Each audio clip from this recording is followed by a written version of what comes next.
You've pointed that out, yet new polls show that with the passage of time, more Republican voters have accepted Donald Trump's lies about that day. They're less likely to say President Biden's win was legitimate. They're less likely to say Trump bears responsibility. They're less likely to say the rioters were violent. How do you explain that, and what can be done about it? Well, the 28% is the 30% that believe Trump no matter what. But again, the fact is, the narrative on this is becoming clearer and clearer.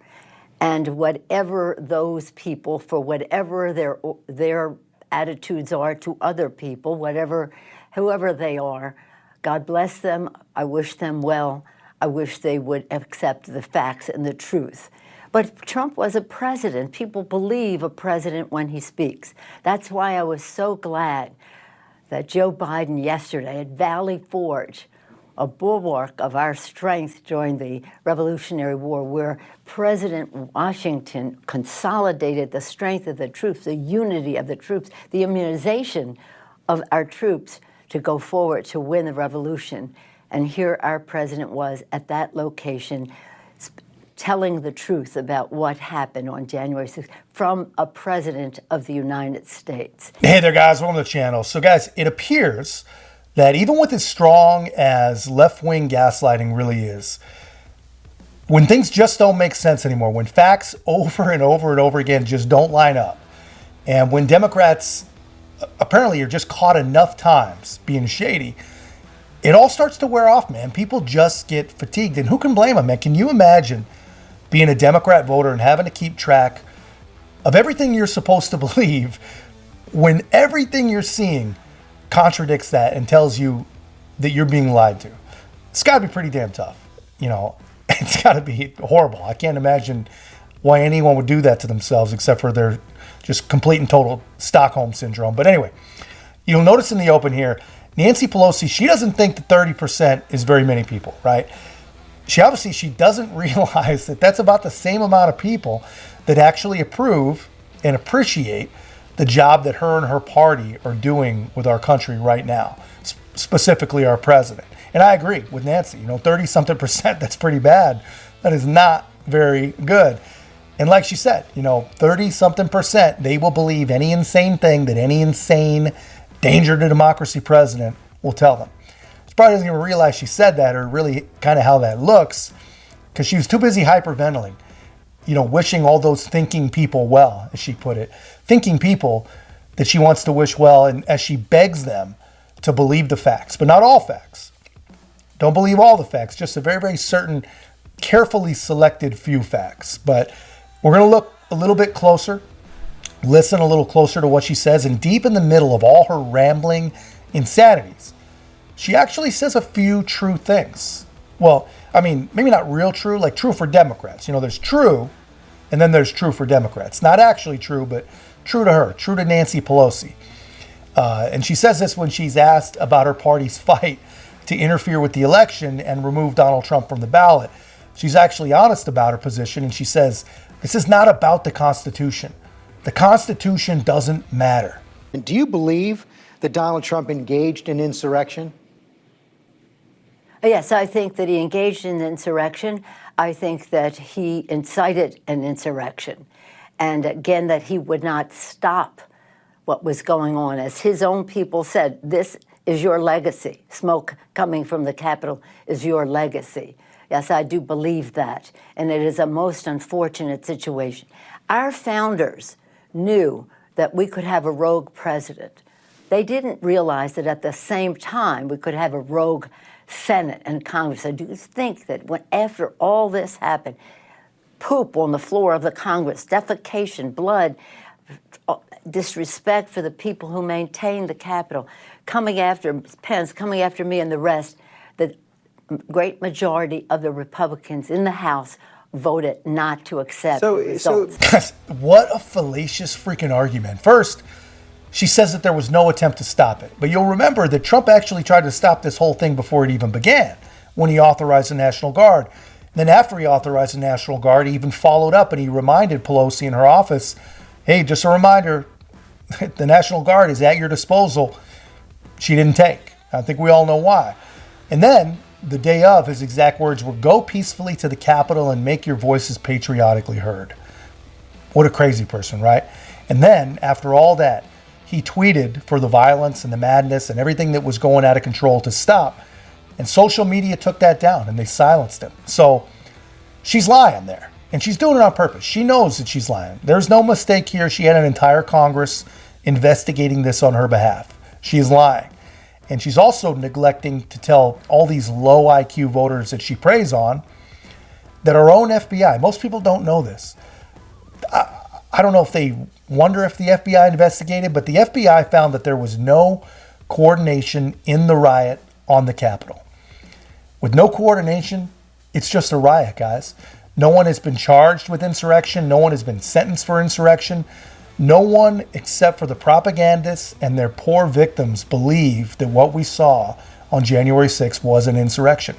And to her point about Congress people doing their duty to challenge results that they don't have faith in, guys, that's their right, and that is their duty. She implies basically that our representative government should change their votes because angry people are knocking on the door. That is a dangerous precedent to want to set. So, Madam Speaker, if you believe he engaged in insurrection under the plain meaning of the 14th Amendment, you believe he's ineligible to be president. Those laws, those are up to the states. They have different laws from state to state. I don't think he should ever have been president. It's the Constitution. But nonetheless, there is a view of the Constitution in Article 14, Section 3, that he should not be able to run for president. But that's not the point. The point now is that, again, different states have different laws. We don't think in California that it applied in our state. That's what the decision was made here. But anyway, not to go into that because that's very intricate. What is very clear is that the American people want us to honor our oath to protect and defend the Constitution of the United States. So which is it, man? What misleading statement do you think Nancy Pelosi wants to stick to? Does she want to stick to it's not about the Constitution because the Constitution doesn't matter? Or is it the Constitution means something different in California than it does in Maine, which is probably true. I don't think the Constitution really means all that much in California. Or is she going to stick with it's their duty to uphold the Constitution and protect people from Donald Trump? Either the Constitution doesn't mean anything in this case, or it's your duty to protect it. Which is it? What is she even talking about? I don't think she even knows. If you're a liberal in the chat, please help me translate this.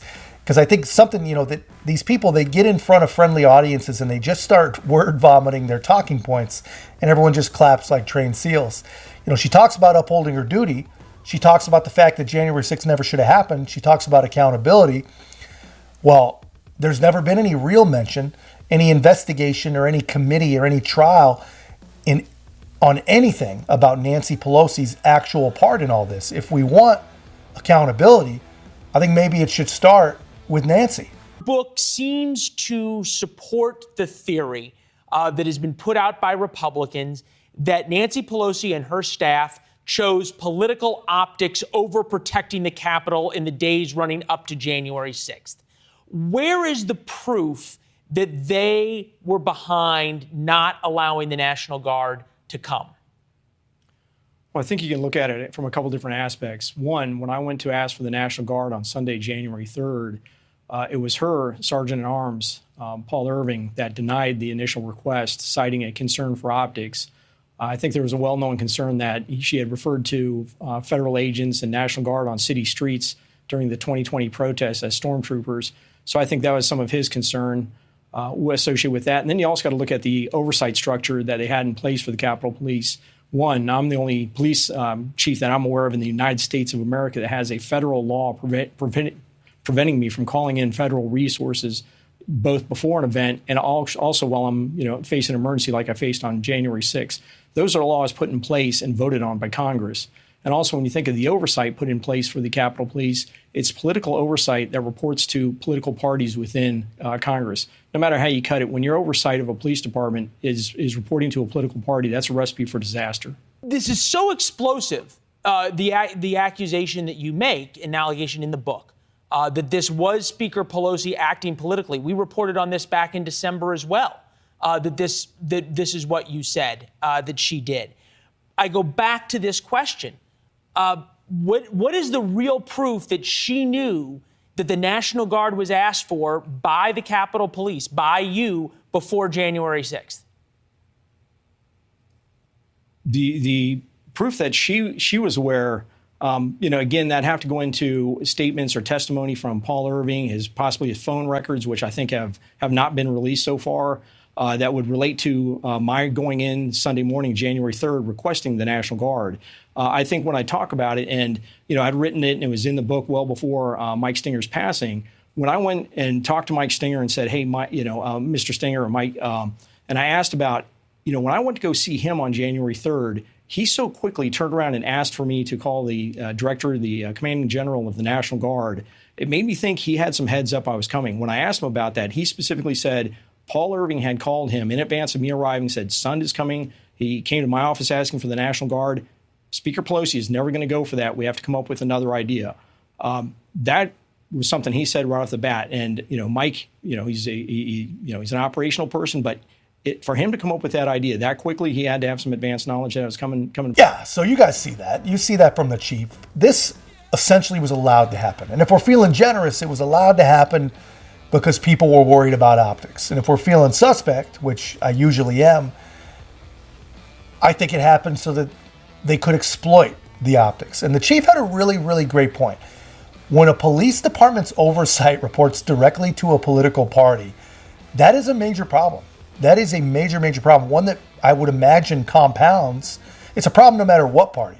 But I imagine it compounds when it's a party that openly hates and has no respect for police officers. Unless, of course, they can exploit those optics too. Then they love police officers. But anyway, pretty amazing stuff, guys. It really, really is amazing. Still, 3 years on, there's so much to know about that day, so much we actually do know about that day, that if people had any real desire to know it, they would. And the optics, the narrative would completely change. And still, people are just sticking to the same lazy and polluted conclusions that were already distilled, just given to them, dripped into their brains the night of January 6, 2021. And it's amazing when you think about it. But guys, people really are, they are going to believe whatever they're told to believe. Like Nancy says, you got to believe a president, right? Unless, of course, he's talking about how many grandkids he's got. You don't have to believe that. Or when he's talking about how his son died, you don't have to believe that.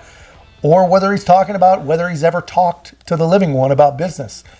You don't have to believe that, but you should believe everything else the president says. But anyway, that's just my take, guys. Let me know yours in the comments. And don't forget to like, comment, subscribe. Most importantly, share the channel. We'll see you in the next one.